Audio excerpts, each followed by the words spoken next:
Айдоочуну ашата сөккөн аял талкууга алынды.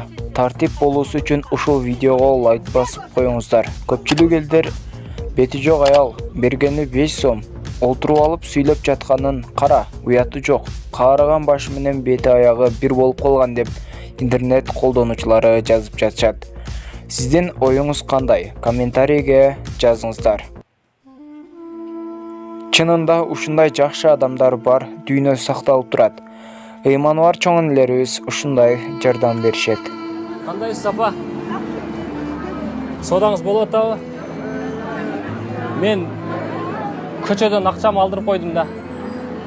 Сумкамы урдатып койдум. Айылдан келдим эле да. 3 күндөн бери ачка жүрөм. Эч нерсе жей элекмин.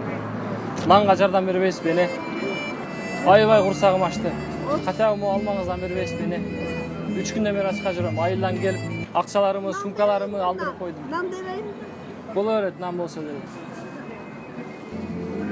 Рахмат апа. Ömrüңүз uzun болсун. Бул нанды өзүңүзгө алыңыз. Сиз аябай жакшы апа экенсиз. Мынакей сизге белекс. Подарка. Ömrüңүз uzun болсун.